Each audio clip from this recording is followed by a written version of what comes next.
চাচা বাড়িঘর এত সাজানো কেন আর হেনা কোথায়?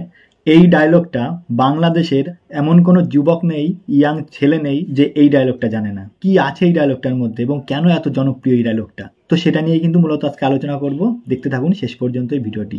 নমস্কার বন্ধুরা, সম্রাট ফিল্ম রিভিউ চ্যানেলে সবাইকে স্বাগত। তো প্রত্যেকেই জানো আমি এক্ষুনি যে ডায়লগটা বললাম, চাচা বাড়িঘর এত সাজানো কেন আর হেনা কোথায়, এই যে চরম ডায়লগটা, মানে কি বলবো, মানে বাংলাদেশের মানে এমন কোনো যুবক নেই, আমি আবার বলছি বাংলাদেশের এমন কোনো যুবক নেই যে এই ডায়লগটা জানে না। কি আছে এই ডায়লগটার মধ্যে, তো এখন এই ডায়লগটা নিয়ে মূলত আলোচনা করব, কারণ এই ডায়লগটা এত কেন ফেমাস সেটা নিয়ে আলোচনা করব। তো প্রথমেই বলে রাখি, এটি হচ্ছে প্রেমের সমাধি নামে একটি সিনেমার ডায়লগ।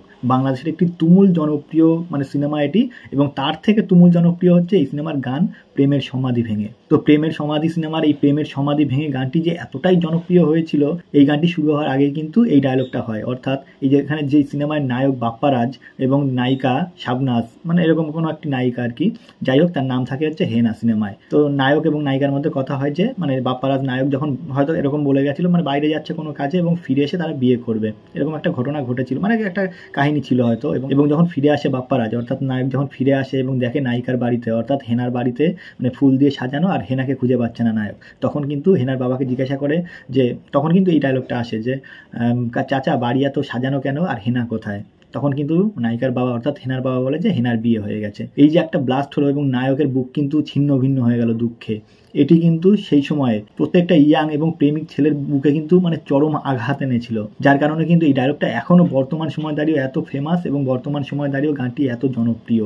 কারণ এই ডায়লগটার পরেই কিন্তু এই গানটি শুরু হয়, কারণ এই গানটি এতটাই ফেমাস যে এন্ড্রু কিশোর কিন্তু এই গানটি গেয়েছিল। এন্ড্রু কিশোর কিন্তু বাংলাদেশের একজন জনপ্রিয় মানে কি বলবো, মানে একজন প্রধান গায়ক যাকে বলা যায়, সে কিন্তু এই গানটি করেছে এবং অসাধারণ লেভেলের গান করেছে, যে কারণে কিন্তু গানটি এতটাই জনপ্রিয় যে আজও এই সময় 2025 সালে দাঁড়িয়েও কিন্তু গানটা নিয়ে ট্রোল হোক বা ভালোবেসে শুনুক মানুষ কিন্তু শোনে, এবং গানটি আজও কিন্তু সমানভাবে সেই সময় যতটা জনপ্রিয় ছিল এই সময়, আসলে প্রেম ভালোবাসা তো কখনো শেষ হয় না, সেই সময় যেমন ছিল আজও কিন্তু প্রেম একই জায়গায় দাঁড়িয়ে রয়েছে, ভালোবাসাও একই জায়গায় দাঁড়িয়ে রয়েছে। তো এখন ঘটনা হচ্ছে যে এই ডায়লগটা চাচা বাড়িঘর এত সাজানো কেন আর হেনা কোথায়, এই ডায়লগটা নিয়ে কিন্তু বিভিন্নভাবে ট্রোল হয়, কিন্তু এখনও বাংলাদেশে মানে এরকম হয়, মানে বন্ধুদের মধ্যে আলোচনা হয় যে কখনো মানে কোনো প্রেমে আঘাত পেলে বা কোনো মেয়ে যখন কোনো ছেলেকে ছেড়ে চলে যায় বা কোনো প্রেমিকা যখন প্রেমিককে ছেড়ে চলে যায়, তখন কিন্তু এই ডায়লগটা নিয়ে কিন্তু নিজেদের মধ্যেই মজা করে। তো এই নিয়ে কিন্তু বিরাট মাতামাতি, মানে একটা যতই হাস্য কৌতুক হোক, তো এখন বিষয় হচ্ছে এই গানটি কিন্তু এখনও শুনতেও কিন্তু খুব ভালো লাগে এবং যে শুনবে তার কিন্তু মনে গেঁথে যাবে। তো আমি অবশ্যই লিঙ্ক এবং ডায়লগ দুটোই কিন্তু দিয়ে দেবো আমার ডিসক্রিপশানে, অবশ্যই একবার চেক করে দেখবেন এবং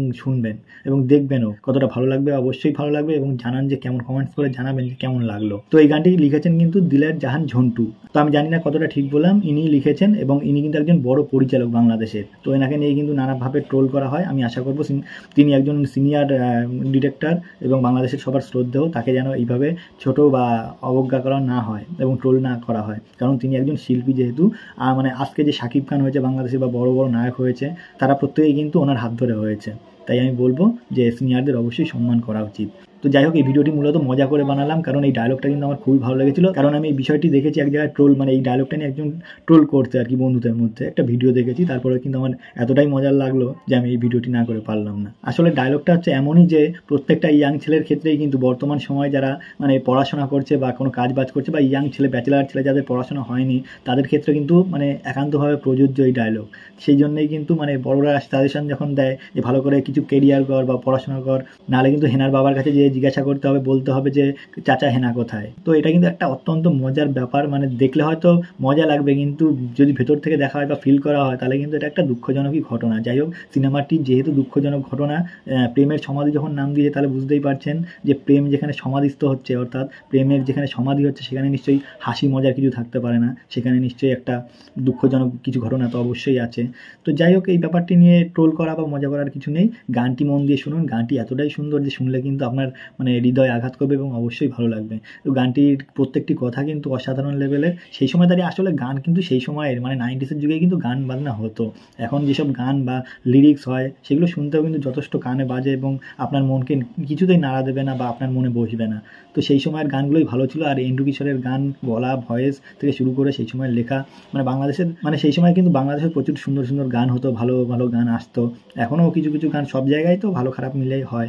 তো যাই হোক, এই গানটি নিয়ে কিন্তু এই বিশেষ করে এই ডায়লগটা নিয়ে কিন্তু মানে প্রচণ্ড আমার যেমন মজা লেগেছে সেরকম দুঃখও লেগেছে, আবার কিন্তু গানটিও খুবই দারুণ লেগেছে। আবার মানে মনে গেঁথে যাওয়ার মতো গান, আপনারা অবশ্যই শুনবেন। আমি তো লিঙ্ক দিয়ে দেবো বলেছি, আপনারা দেখবেন, শুনবেন এবং অবশ্যই জানাবেন যে কেমন লাগলো আপনাদের গানটা। তো আর বেশি কিছু বলবো না, এটুকু বলার জন্য ভিডিওটি করলাম। ভিডিওটি যদি ভালো লাগে অবশ্যই লাইক, কমেন্ট এবং শেয়ার করবেন এবং অবশ্যই সাবস্ক্রাইব করবেন। নমস্কার।